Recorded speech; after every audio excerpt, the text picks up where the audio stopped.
ibiganiro vy'umuganwa Rudoviko Rwagasore bijanye no kubumbatira amahoro ubumwe bw'abarundi biracari kure nk'ukwezi mu Burundi bishikirizwa na Karoli Mukasi aho zarongoye umugambwe w'abadasigana Iprona ni mu gihe kuri uyu wa gatatu Uburundi bwibuka imyaka 60 irangiye umuganwa Rudoviko Rwagasore yaharaniye intayo kwikukira agandaguwe uruhara rw'ububirigi rukaba rugaragara nk'iryo gandagurwa ry'umuganwa Rudoviko Rwagasore twabateguriye muri ano makuru. Abegere umuryango umenyesha makuru Christophe Nkezabahizi basaba umukuru w'igihugu Evariste Ndayishimiye kuva mu gacerere agasaba ko ubutungane bukora amatahoza nyayo kugira ngo abagandaga umenyesha makuru Christophe Nkezabahizi n'umuryango wiwe wose bamenyekane. Nayo magara y'abantu igihugu c'Ubushinwa kiramaze kuronsa Uburundi incanco ibihumbi 500 zikingira ikiza ca COVID-19 guhera mu ndwiza abarundi bavyifuza bazotangura guhabwa izo ncanco. Ido nido ryano makuru ni mukanya murahawe ikaze. Urakeneye kumenya makuru y'imvaho umviriza radio Inzamba agateka kawe ni kuri wezi 3 akaburungu inzamba akaburungu org. Turongeye kubaramutsa mwebwe mwese mwahisemwo radio Inzamba agateka kawe. Uburundi bwahimbaje kuri uno wa gatatu igenekerezo rya 13 gitugutu umwaka wa 2021 imyaka 60 irangiye incungu yo kwikukira umuganwa Rudoviko Rwagasore agandaguwe. Ibirori byo kumwibuka byari birongowe n'umukuru w'igihugu Evariste Ndayishimiye byahereye ku nkuka y'imisa muri Cathedrale Regina Mundi. Ibirori bikaba byabandanirije ku ntatemwa y'umuganwa Rudoviko Rwagasore aho hashizweho ingori z'amashungwe. Ivyo birori nyene vyabaye no mu ntara zindi zigize igihugu. Mu ntara ya Kayanza buramatare waho Remi Cishahayo yaboneye akaryo ko kumenyesha ingingo zishasha zigiye gufatirwa abatari bomorera ko inyubakwa zubatswe hadakurikijwe imetero 6 uva ku ibarabara. Kuva ku munsi w'ejo rero ihadabu iva ku bihumbi 100 gushika ku miliyoni niyo atekanijwe kuri abo bose batazoba barashira mu ngiro iyo ngingo. Kubijanye rero n'umunsi mukuru kwibuka imyaka 60 irangiye umuganwa Rudoviko Rwagasore agandaguwe, Karoli Mukasi yaho zarongoye umugambwe w'abadasigana Iprona avuga ko ivyiyumviro by'umuganwa Rudoviko Rwagasore bijanye no kubumbatira amahoro ubumwe bw'abarundi n'ibindi uno munsi bikiri kure nk'ukwezi. Uwo mu Burundi ngo harangwa amacakubiri y'ubwoko bwose, ariko Karoli Mukasi afite icizere ko ibintu bizoteba bigahinduka.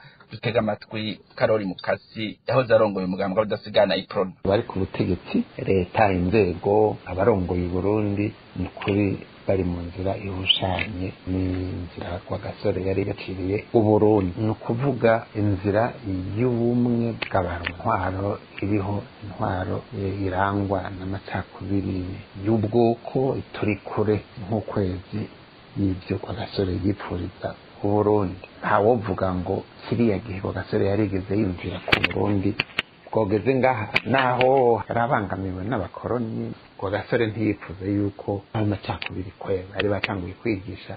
Mugabo hariho rero abarundi ubona umengo baranakwigisha n'ukuri ko ari byo bizozana agahengwe mu Burundi. Aho babihera ntaho mbona, mugabo hariho inyota yuko Burundi bwosubira bukitwa Burundi, abarundi bagasubira bakitwa Burundi, tukemera tugasenyera ku mugozi umwe. Naho rero mvuga nti imbere ni heza kuko mugwaruka, iyo mvuze ugwaruka rero simamvuze zijyambonera kure, ariko mu gwaruka mu Barundi umuntu arumva ijya nino, haba bari mu Burundi haba mu bahungiye hanze bari nyuma y'igihugu, umuntu arumva ko gatima kuko Uburundi bwo kogorora. Hariho rero n'ikindi mu mitima y'abarundi joragira ibiyo kubona iyi myaka yose iheze ata wundi muntu abarundi bahurumbira bavuga bati uyu muntu yari umugabo yaramushinga ntahe yaravuze ijambo ryo kugenderwa ko muri iyo myaka 60 yose iheze. Nukuri nibaza ko niryo niragi novuga ryagumyeho. uruhara rw'ububirigi ruragaragara mu igandagurwa ry'umuganwa Rudoviko Rwagasore. Ivyo vyemezwa n'umuhinga muri kahise akaba n'umwanditsi w'umubirigi Ludodowit, akaba aheruka gusohora igitabo kijanye n'amatohoza yaramaze imyaka ariko arakora kwigandagurwa rya Rudoviko Rwagasore. Ludodowit agahamagarira ububirigi kwemanga uruhara rwagize muri ubwo bwicanyi. Ludodowit akaba yabivugiye mu radio ya Faransa RFI. L'enquête de cet assassinat était aux mains de la amatohoza k'ubwo bwicanyi bwa Rwagasore yari mu mino y'umukoroni, kuko Rwagasore yagandaguye hasigaye amezi 10 ngo Burundi bwikukire. Ico gihe cose ayo matohoza yari karakogwa, uruhara rw'ububirigi baragwiyobagije. Jewe rero nashoboye kwihweza ubwa mbere ibijanye n'ingene abakoroni bahasha, aho vyibonekeza neza ko hari ibimenyetso umuntu atohakana kandi bikomeye ku ruhara rw'ububirigi. Ibyo tukabikesha amatohoza atigeze aja habona. Amatohoza akaba yakorewe rimwe najya yandi yakorewe i Buruseli mu Bubirigi nyene, akaba yafatiye ku kibazo cyo kumenya uruhara rw'ububirigi muri ubwo bwicanyi. Ubu bikaba bizwi neza ko habaye amanama 3 y'abakozi bahanitse b'abakoroni mu Burundi mu minsi yakurikiye amatora Rwagasore yarahejeje gutsinda. Ayo manama akaba yaragamije gushira umugambi wo kugandagura Rwagasore. Cet assassinat a été fait d'une façon tellement amateuristique, il y avait eu des témoins qui ont vu mu nyuma iryo gandagurwa rirakogwa ariko rikoranwa ubwenge buke, kuko hari byabona byiboneye imodoka y'abatavuga rumwe n'umugambi Ikrona yari ihagaze aho ubwo bwicanyi bwabereye. Ibyo byose bikaba byatumye abakoroni bafata uwakoze ubwo bwicanyi hamwe n'abandi bari mu babuteguye. Mu nama ya gatatu yabaye mu minsi yakurikiye intsinzi ya Rwagasore, ni Regita Heyinye yatomoye neza ko Rwagasore ategerezwa kwicwa, avuga ko ari we muti ku ngorane igihugu cy'u Burundi cari gifise.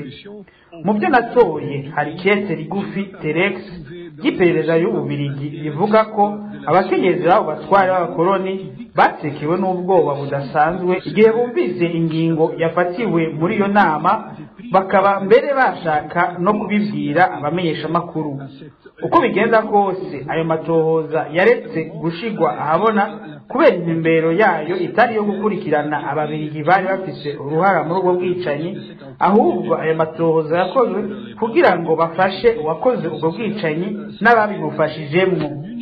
De convaincre le gouvernement de sauver l'assassin et ses complices. Imyaka 6 iraheze umenyesha makuru Christophe Nkezabahizi yakora kuri radio na televiziyo nkuru vy'igihugu agandaguwe n'umuryango wiwe wose. Abegereye umuryango wiwe bavuga ko kugeza uno munsi atacu ubutungane burakora kuri iyo dossier, bagasaba umukuru w'igihugu guhaguruka agasaba ko ubutungane bukora amatohoza nyayo, maze abagandaguye umenyesha makuru Christophe Nkezabahizi n'umuryango wiwe wose bakamukubitwa intahe mu gahanga.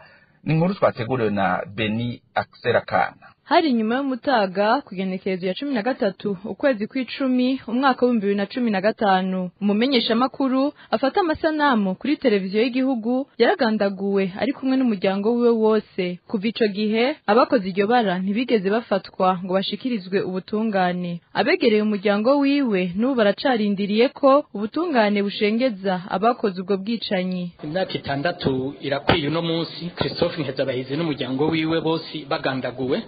Leta y'u Burundi nta kintu na kimwe irakora kugira ngo abakoze iryo bara bamenyekane. Christophe Nkezabahizi n'umuryango wiwe bishwe ku murango izuba riva, abantu bose barabonye ivyabaye. Tivyumvikane rero ko leta y'u Burundi yoba afise inzego zose zitwa ko zikora yoba ariyo yonyene itaramenya abantu bagandaguye Christophe Nkezabahizi n'umuryango wiwe bose. Bavuga kandi ko habuze ugushaka kugira ngo abakoze ubwo bwicanyi bakurikiranwe ngo kuko barazwi kanatsinda nicaha cakozwe izuba riva. Dusaba leta y'u Burundi yuko yoshira mu ishaka kuko abantu bishe Christophe Nkezabahizi n'umuryango we bose bari mu nzego zitandukanye. Dusaba rero leta yuko yova muri ako gacerere igakora amatohoza kugira ngo umuryango wa Christophe Nkezabahizi tumenye abatwikiye abantu. Twasaba umukuru w'igihugu rero ko yoje umutima menyo agafata abo bantu bose bagirizwa ubwo bwicanyi bagahagarikwa bakaja imbere y'ubutungane. Nico dusaba no mututi mu gahinda no mu umubabaro kubona ata muntu n'umwe dushobora no gutabaza. Amashirahamwe y'abamenyeshamakuru hamwe n'amashirahamwe adaharanira ivyicaro vya politike ntibahengeshanije gusaba ko abakoze ubwo bwicanyi bahanwa. Beni Akisera Kana arakenuye, reka tumira amate mu kanya amakuru kuri radio Inzamba agateka kawe acabandanya. Inzamba Tuandanirize amakuru twabateguye mu gisata c'amagara y'abantu. Guhera mu ndwi iza abarundi bavyifuza bazotangura guhabwa incanco z'umugera wa coronavirus. Byashikirijwe kuri uyu wa kabiri na Tade Ndikumana, umushikiranganji w'amagara y'abantu, amenyesha ko Ubushinwa bumaze kubaronsa incanco 500. Umushikiranganji Ndikumana akamenyesha ko bazohera mu bakora muri ubwo bushikiranganji, abafise ingwara zidakira n'abafise imyaka irenga 60.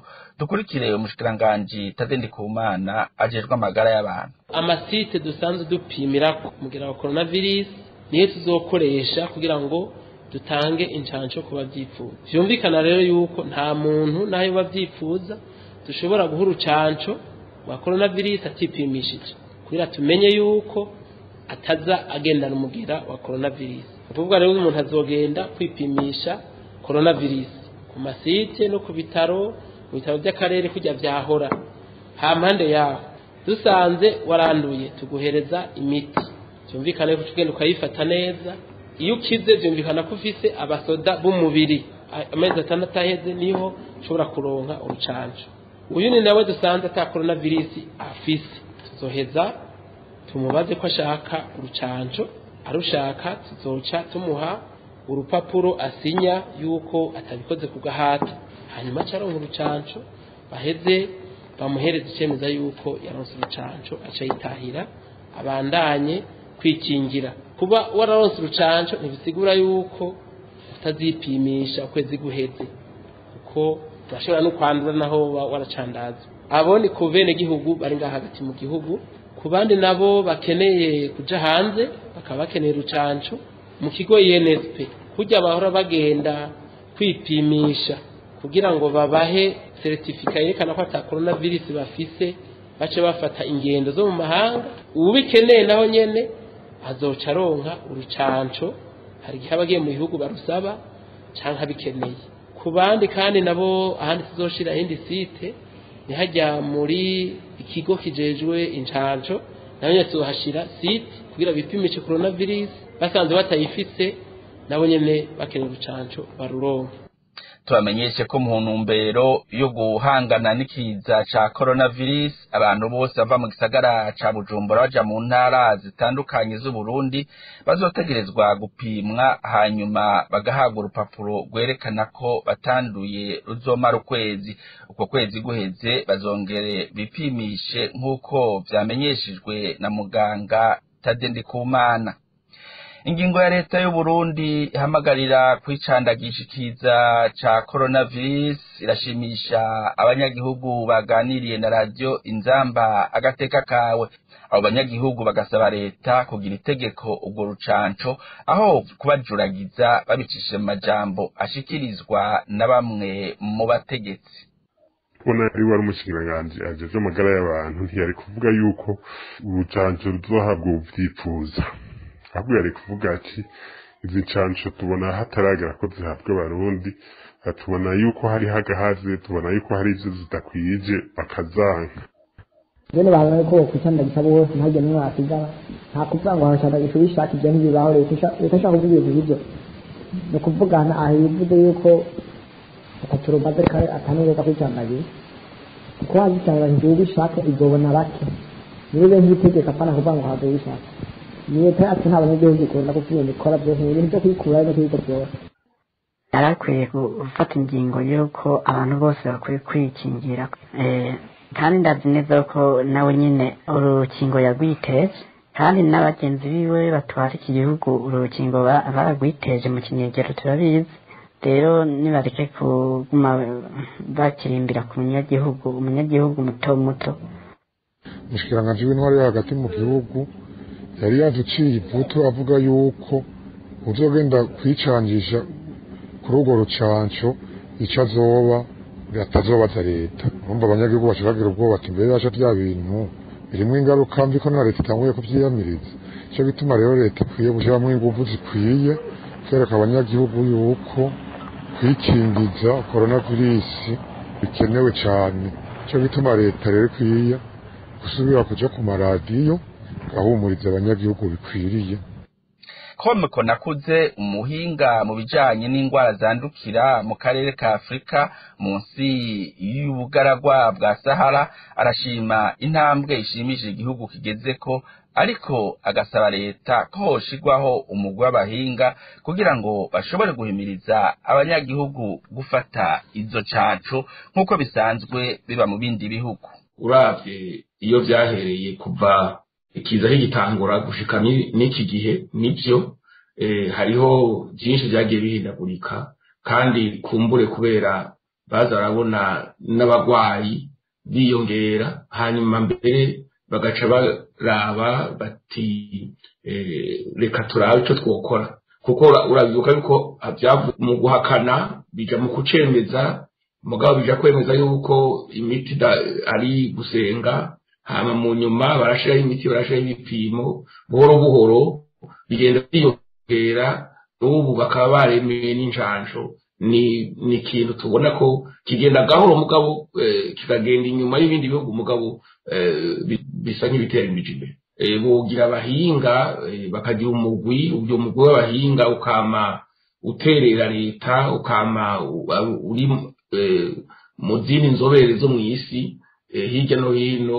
bakaguma bari biteguye kugira ngo leta nayo iheze bakire kuko ikizi iyo giteye leta niyije imbere mu kukigwanya ni nka kurya ko kurugamba rwo ariko rwose leta iteza gukingira abanyagihugu bayo rero bo kwihuta haba mu gucanja abanyagihugu kuko injanjo zarabonetse kandi zizewe bakagira n'abahinga babwira leta ntibahe icyo tuvuga ikidashitse no kuvuga ukemera gushira izo njanjo hanyuma mugabo ukabwira uti zizotora ushaka mu gihe cikiza leta iteza guhimiriza abanyagihugu kugira ngo ikibakingire ku rugero runini hagati y'izindi ngamba zose zafashwe zo kuciringa leta rero nayo yoteza gushaho umugwi w'abahinga uja hamwe n'abandi bahinga hirya no hino kugira ngo babone ivyo babwira abanyagihugu bahimirize hakiri kare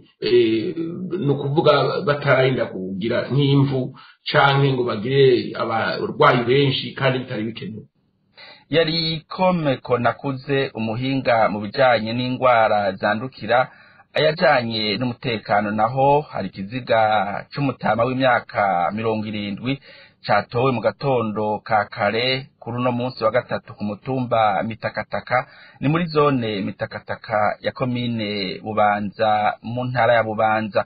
Uwo yashengeye akaba yarasanzwe ararira inyubakwa bimburiramwo umuceri n'inkuru tubaza Vanessa Muhiteka.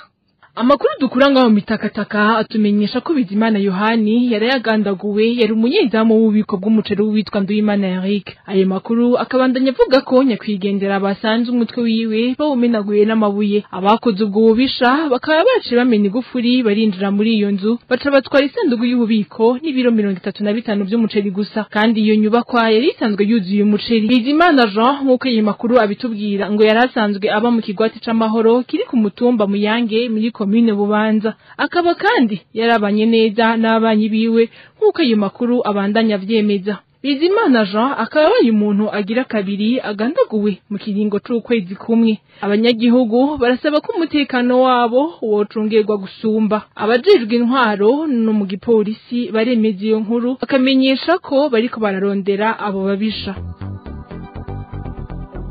Arakoze Vanessa Muhiteka ningaha duciye dusozera no makuru twabateguriye kuri uyu wa gatatu.